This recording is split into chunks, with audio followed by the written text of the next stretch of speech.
AM show. Time now to talk about a very important topic. And if you've not given me your attention the whole morning, I like your full attention on this very important topic. This morning, we're discussing the potential role of medicinal plants in Ghana's healthcare system and economy.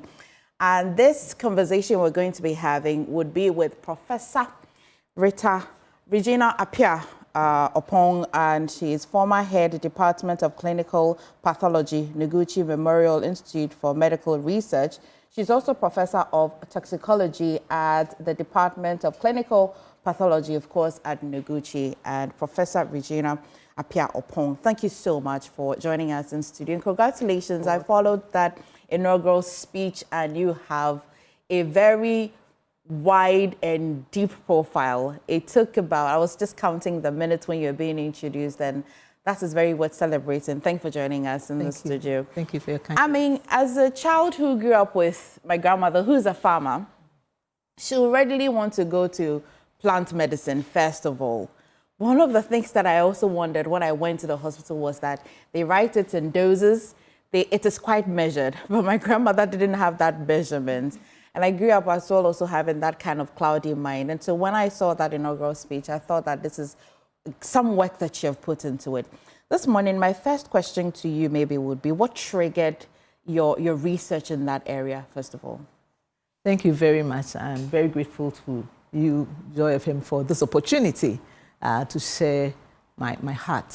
I mean, medicinal plant work is my heart, actually. I'm very much interested in it. What triggered this? I think that I have looked around. I recall that my first degree I did in still in medicinal plant medicine. I looked at cocoa because I see that there are herbal medicine practitioners around. We have a lot of plants and all that around. But somehow, as a people, we have not really focused on it. To find out whether these are useful or not, whether these are safe or not, and they are all around us. And so when I was working on my master's degree, I decided to focus on these plant medicines because, you know, you work with a herbalist, you want to find out, what do you have? I wanted to find out, what is it that they had, and why were they purporting that this does everything and so on? Was it really true and so on?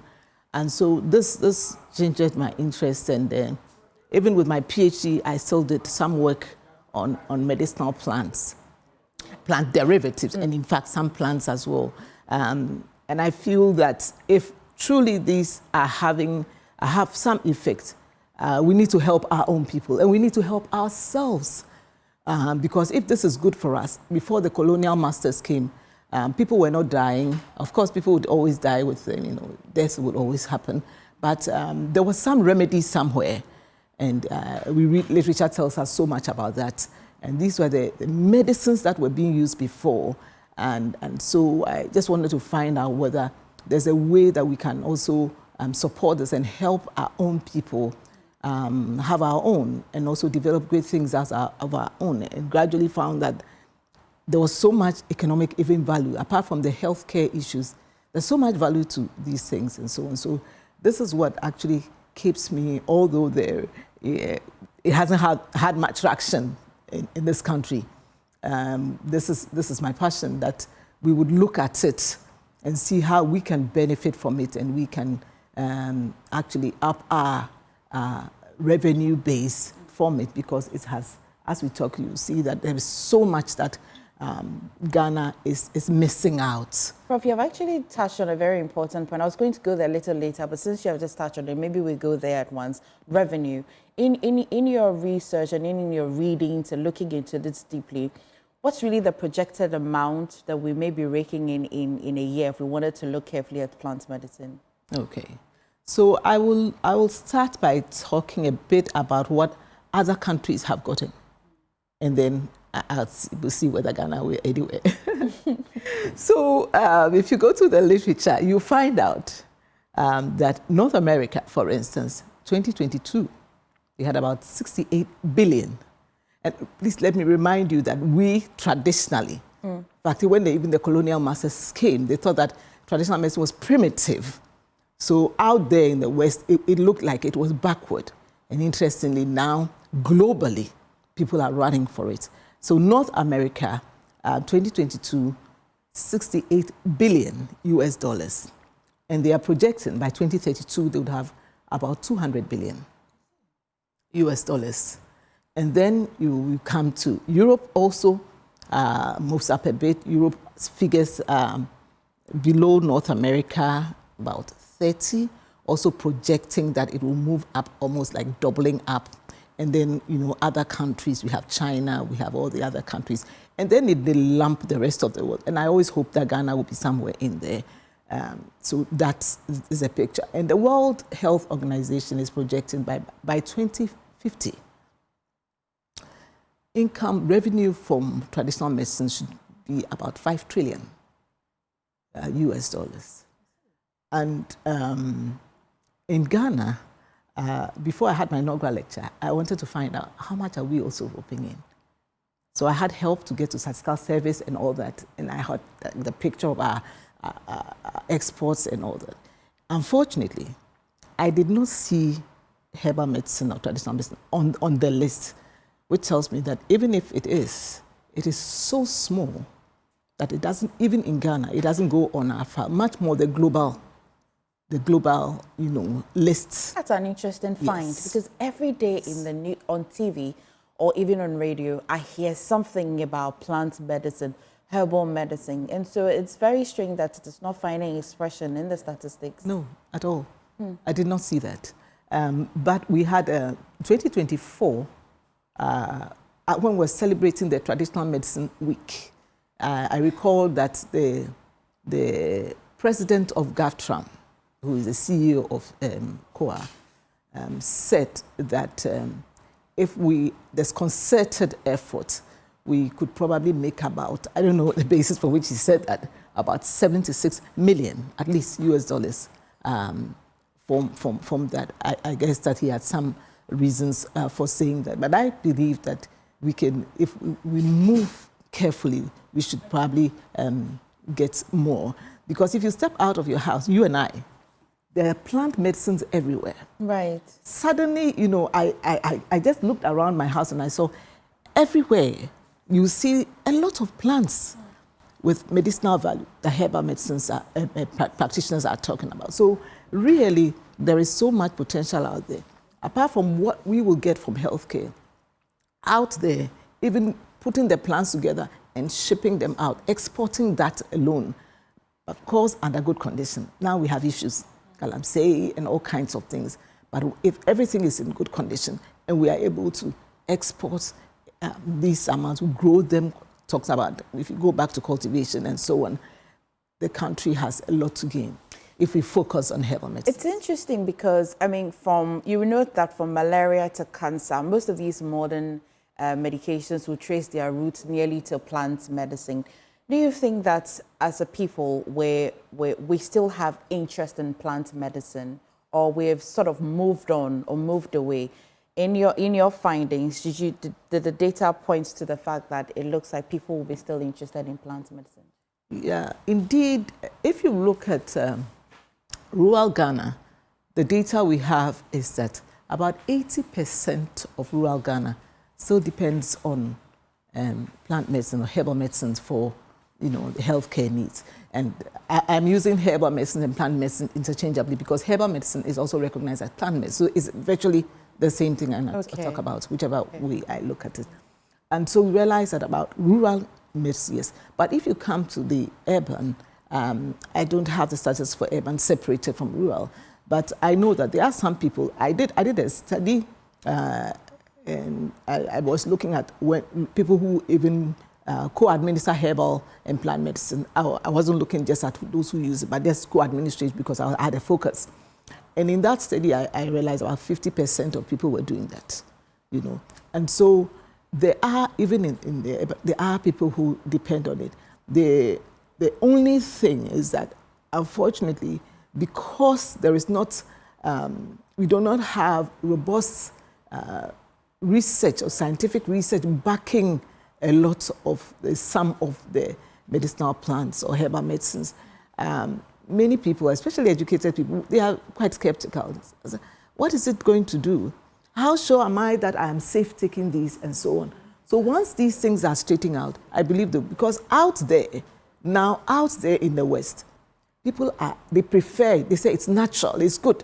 So they rather going for it. The only thing is that the caution is that natural doesn't mean that it's safe. Okay. And so you must always look at the safety issue. And that is the reason why research is key in all of this discussion.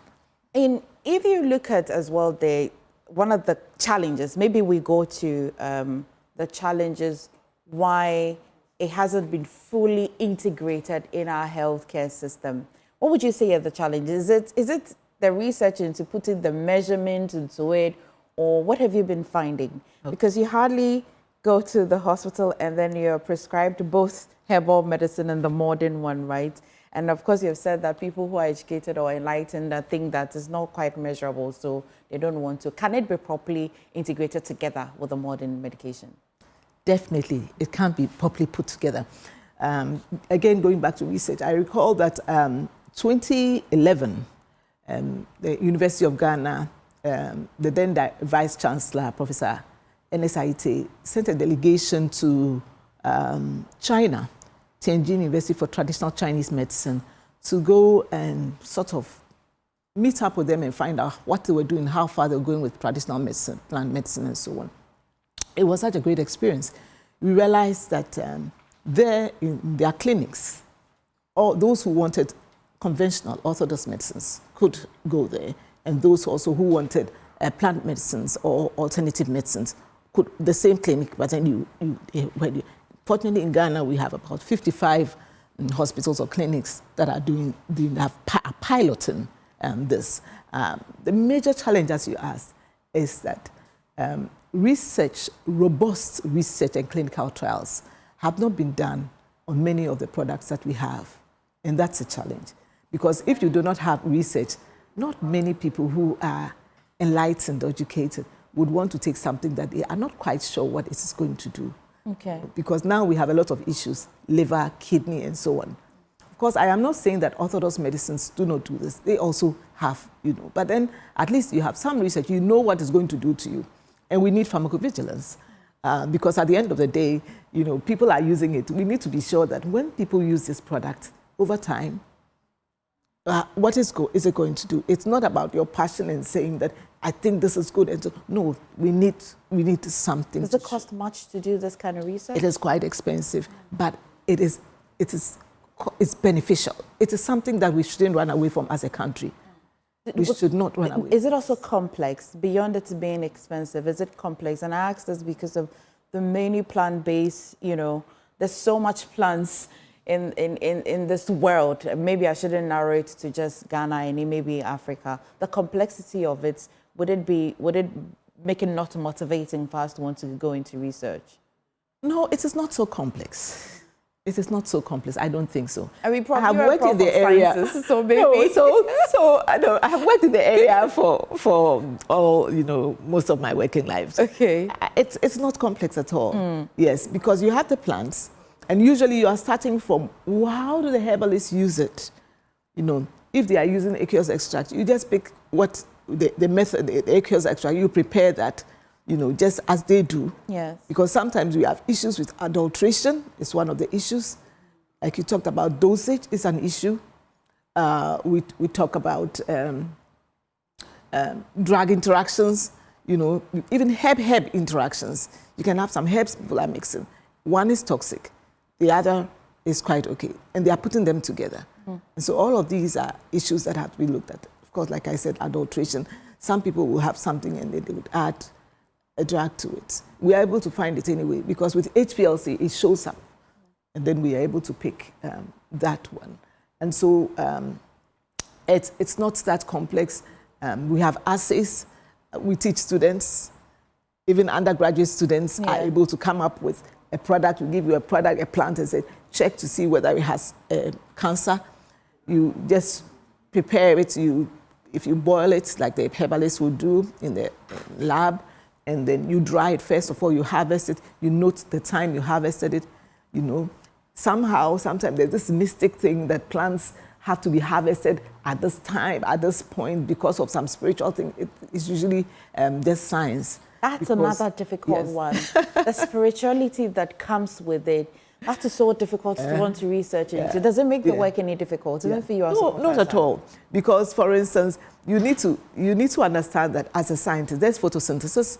So it may be that a metabolite is produced, okay, so it needs the sunlight for it to be produced, and so you get a lot more of it at the end of the day when it has been produced, or the system is such that you seem to have more in them at a certain time. So you just have to monitor and be sure that that product, when are you getting more of it? Okay. So it doesn't really, but of course, if you are not schooled, you just have to put something to it so people can probably believe it. Yes. Okay. But really, I don't think there's any... Prof, what I'm going to do now is to just bring back some part of that lecture that you had, at least, because not all of my audience were able to watch or view on YouTube. I saw that you called for the online viewers as well, but I'm happy to bring parts of that lecture that she had somewhere in July. But when we come back, 2 questions we'll be asking. You have researched quite well into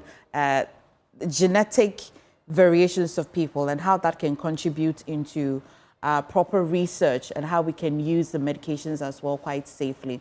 When I come back, we'll pick up from that, but take a watch. So over 160 kilograms of herbal medicines are valued at 344,000 are marketed in Tanzania.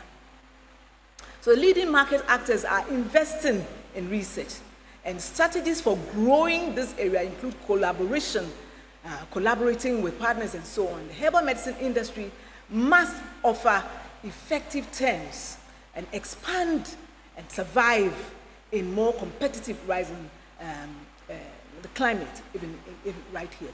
Now let's look at Ghana. Now Ghana herbal medicine industry is a main source of employment of a large number of people. So about 951 tons of accrued herbal medicine, estimated at a total of 7.8 million, were traded in Ghana in 2010. Now currently, the revenue is not known. I tried to get that and I couldn't get it.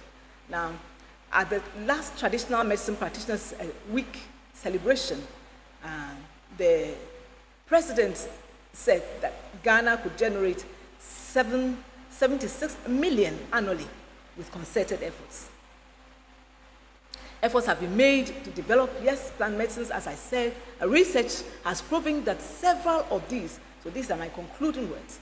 So research has proven that several Ghanaian medicinal plants are efficacious and safe for use and can be marketed. Now researchers require funds from government and other stakeholders to support the work on medicinal plants for significant economic impact. Now, other challenges associated with the plant medicines, these all can be surmounted. You can surmount them with research, with training, with discipline, and with the right policies. Well, I brought you the concluding part of her lecture, just maybe if you're interested, it's still on YouTube. I would direct you to go and watch that full lecture because it was a good one. But Prof, we're talking about some of the research that you have done. Of course, people still take medicines anyway, regarding who they are and what makes up their whole body. You talked about genetics. Do they play a major role? The role in that. We talk about pharmacokinetics, how the drugs move around. Okay, so for instance, in Finland, they do not have some enzymes. Enzymes are some proteins inside us, some substances inside us that help us to process the foods and the medicines that we take.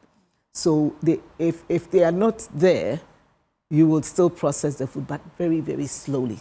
So we need them for survival. And these also have genes in them. Okay, so for substances for hereditary that can be passed on. And so, for instance, in Finland, they do not have they have a very low level, or did we say they really do not have now, they're really weak, of poor metabolizers of a particular enzyme. So they will not allow you to bring that drug that needs that enzyme to work, because if you give them a drug and you don't have that enzyme to help it, it means the drug will stay for a longer time inside you, and it will be likely to be toxic. Okay. So when a drug is given to you, it should have a window, a time within which to work and come out. And the doctor is calculating that. It is based on that you are giving the doses. Okay. So we know that if you take this drug, in 2 hours or 3 hours, it should come to a point, and then you take the next dose.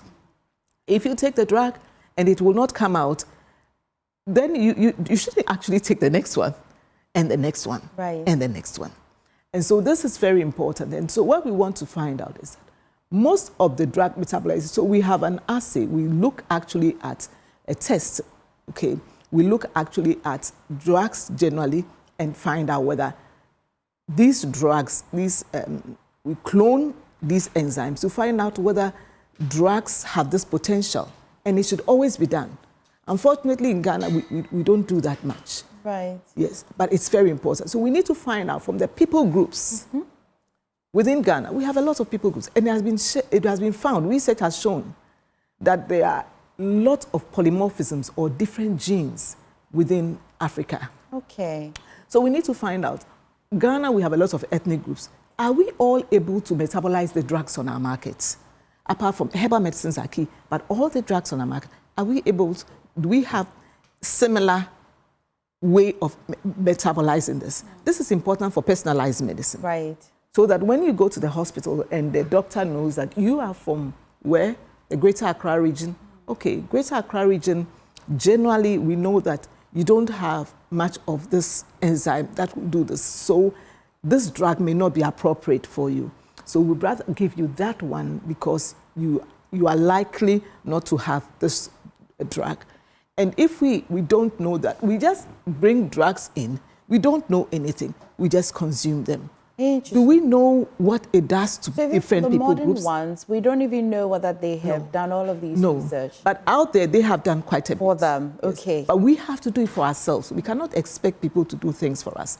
And so I have students, and one of my students, Devin Podo, did some work. He comes from the Volta region. I said, go group for your people. So he took a sample just to find out some of the drug metabolizing enzymes, whether the people in the Volta region, to Ho and so on, what types they have, and what are the implications for health conditions and all that. And so, for instance, he found very interesting things, that they have a certain form of enzyme that could predispose them more to prostate cancer, but the sample size was small. Okay. So that's just 124 people. So that one, for instance, if we get a larger population, that will be important. That brings the conversation to the fore, that we can actually now look into a larger sample to arrive at a very good conclusion. And so when we do all this, we can look at our herbal medicines, we can look at our drugs on the market. Let me tell you one. We did some work. I did some work in Japan, 2001. We screened for a company known as Roche in the West, 5 drugs, then with HIV.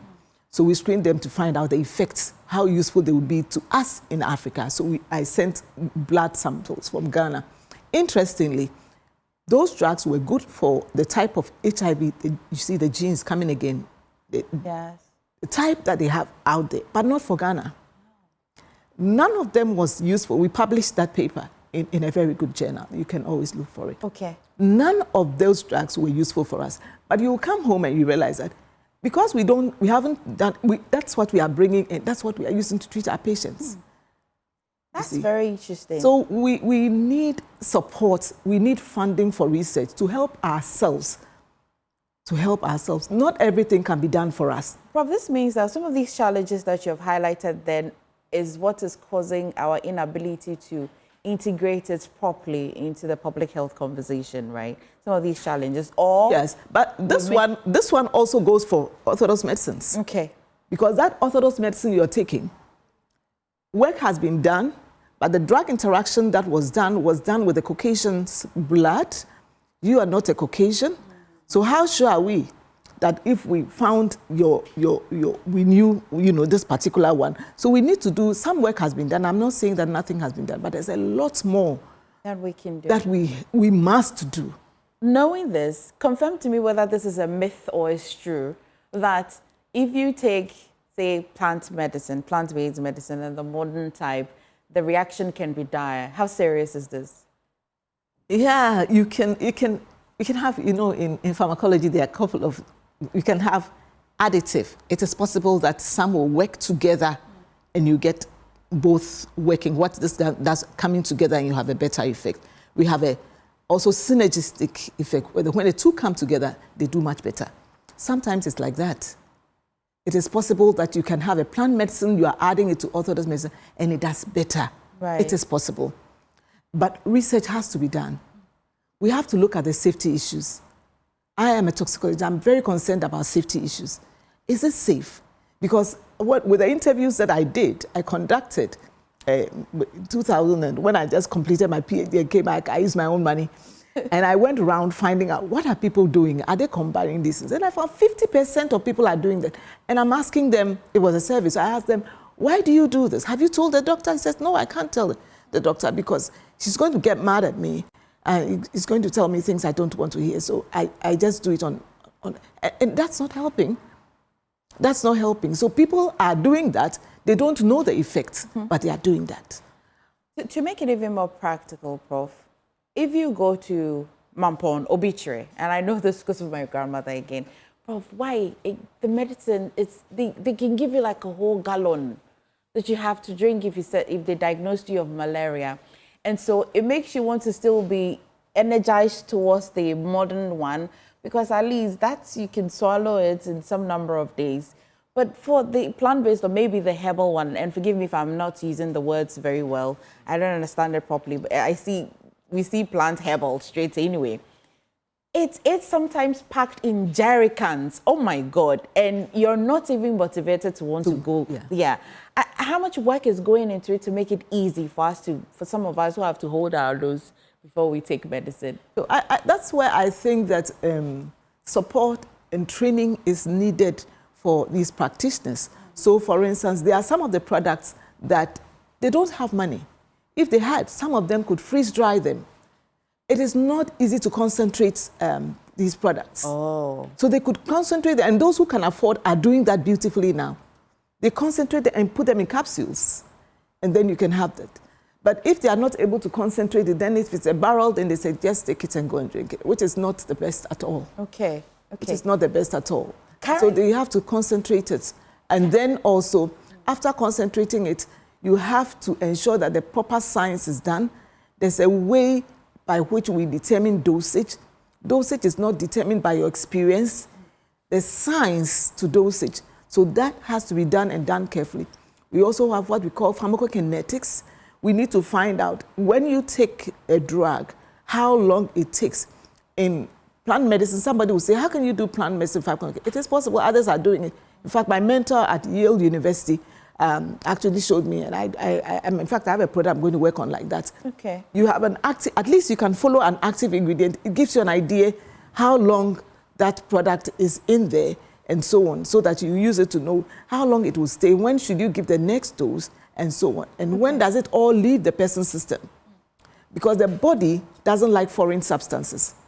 So any foreign substance that gets in, the body wants to get rid of it. Okay. Because it's not helpful for foreign things to stay inside us. So these have to come out, and these are some. Currently, as we have it in this country, do we have facilities enough to support this research that you've been asking for? We do have some facilities, but that's why we are calling on government, we are calling on stakeholders to support. Actually, we need the government. If government sees the potential of plant medicine, the government should have a board, just like we have the board for the gold board for cocoa. There should be a board for plant medicine or herbal medicine that actually brainstorms how we can move this agenda forward with the economists and all the people. Because people who are behind us and not ridiculing plant medicine are roping billions and now moving to trillions. And we are sitting here with plant medicines everywhere, not knowing what to do. So we need a board so that we would, everyone who is interested, you get the ideas. Even if you are not on the board, you can support that board so that the right things are done and we can benefit from plant medicines in this country. We have had it for too long not to benefit from it. We're not getting anything. And we are just looking down on it. Of course, because not much has been done. From the beginning, our first president, Osajifo Dr. Kwame Nkrumah, started off, with a psychic, traditional, they started some associations. If we had maintained that tempo, I believe that we would have gone further than where we are now. And so I'm calling on government, I'm calling on all stakeholders that we have gold, we can save our country. Galamsey, I can assure you that if we focus on cultivating plant medicines, the problem is that the herbalists are harvesting and harvesting. There's a point which you harvest and you cannot recover. You lose it completely. Right. So we have to watch that. We have to have policies for all of these things. And so if the government would stand up and do this right, we'll have a lot of work for the young men. They will get a lot of money and will save land also. One of the challenges I've as well been reading is the traditional healers resisting trying to take that their form of working with plant medicine to a proper regulated stage. Why? What do you think? What have you been learning? That as a sovereign state, government, the president and the leadership of the country, just like China and other places have done, we should not allow people to do what they want to do because you are not keeping it for yourself and your family. You are going to impact the public. And because the product you have is going to affect the public, we shouldn't allow you to put things on the market. That's why we have the FDA. And the FDA is supposed to ensure that the right things are on the market. We have the Ghana Standards Authority. We need a lot of regulation. We need to ensure that we get it right with regulation. We need to find them. We need to encourage them. Not like you have a whip and you are trying to, but we need to find a way to encourage them to bring their products for testing. Governments can invest and just encourage them. If there will be tax, incentives and so on, people should bring their products for testing and they will benefit from it. So I think that should be done. There are some products that are killing. And if government closes that, people are dying. There's a product we worked on. It causes stillbirth. But the people said that grandmothers and so on have used it for so long. If we didn't test it, how would we have known? And so people will just be dying. Things will just be happening. So you can't close your eyes. It is not good as leadership to look and let this happen to your people. So I am calling on government to do something about this. Thank you. Prof, thank you so much for joining us in studio. There's so much we can talk about, especially for this research that you have put so much energy and time into. And I like to think that we'll pick up on this conversation. But thank you as well for making time and joining us in the studio. Thank you for having me. All right, you're watching the AM show. We've just finished this conversation with Professor Regina Appiah-Opong. Thank you so much, Prof. But stay with me this more on the show.